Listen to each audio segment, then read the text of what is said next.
বাংলাদেশের বিনোদন জগতের উজ্জ্বল নক্ষত্ররা হঠাৎ অকাল প্রয়াণের মাধ্যমে দর্শক ও শিল্পী মহলকে অবাক করেছে। সম্প্রতি সালমান শাহ হত্যা মামলার রিভিশন আবেদনের রায়ের পর দীর্ঘ ২৯ বছর ধরে রহস্যে মোড়া তার অকাল প্রয়াণ আবারও আলোচনার কেন্দ্রবিন্দুতে।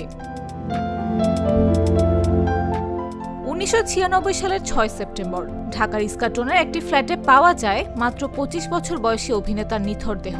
যদিও পিবিআই পরে এটিকে আত্মহত্যা হিসেবে চিহ্নিত করেছিল, তবুও মৃত্যুর প্রকৃত কারণ ছিল অমীমাংসিত। সেখানে প্রশ্ন উঠে চলচ্চিত্র প্রেমীদের মনে, সত্যিই কি সালমান শাহর মৃত্যু স্বাভাবিক, নাকি এর পেছনে অন্য কোনো রহস্য ছিল? সত্যিই কি আত্মহত্যা করেছিলেন নায়ক, নাকি পরিকল্পিত হত্যাকাণ্ড? সামাজিক যোগাযোগ মাধ্যম থেকে শুরু করে গণমাধ্যমগুলো নড়েচড়ে বসেছে দর্শকপ্রিয় এই অভিনেতার মৃত্যু রহস্য উন্মোচন করতে। এরই মধ্যে মিলেছে সাক্ষ্য প্রমাণ, তবে দর্শকের স্বস্তি মিলবে ঘাতকের শাস্তিতে। তবে সালমান শাহ কিন্তু একজন নয়। বিনোদন জগতে এমন অনেক মৃত্যুর খবর সিনেমা প্রেমীদের ভাবিয়ে তুলেছে বারবার। কেন উঠতি তারকাদের জীবন শেষ হচ্ছে, কোন রহস্যে বলি হচ্ছেন তারা? সালমান শাহের মৃত্যুর পর বাংলাদেশের চলচ্চিত্র জগতে আরও কিছু রহস্যময় মৃত্যু ঘটেছে।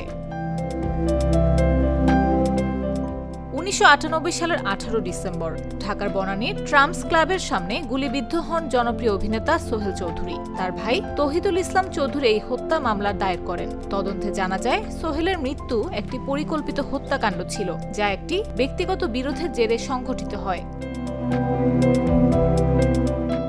২০২২ সালে অভিনেত্রী রাইমা ইসলাম শিমু নিখোঁজ হন এবং পরবর্তীতে তার মরদেহ কেরানীগঞ্জ থেকে উদ্ধার করা হয়, যা হত্যাকাণ্ড হিসেবে চিহ্নিত হয়। অন্যদিকে ২০২৩ সালে টিভি অভিনেত্রী হুমায়রা হিমু আত্মহত্যা করেন বলে জানা যায়, তবে তার গলায় দাগ দেখে পুলিশ সন্দেহ প্রকাশ করে। এই মৃত্যুগুলোর মধ্যে একটি সাধারণ বিষয় হলো সবার মৃত্যু রহস্যময় এবং অমীমাংসিত। সালমান শাহ, সোহেল চৌধুরী, রাইমা ইসলাম শিমু কিংবা হুমায়রা হিমু, তাদের মৃত্যু আজও চলচ্চিত্র প্রেমীদের মনে প্রশ্ন রেখে গেছে। তাদের জীবন ও কর্মের প্রতি শ্রদ্ধা জানাতে এই রহস্যময় মৃত্যুগুলো নিয়ে আলোচনা অব্যাহত রাখা প্রয়োজন। নাফিস আব্দুল্লাহ, জাগো নিউজ।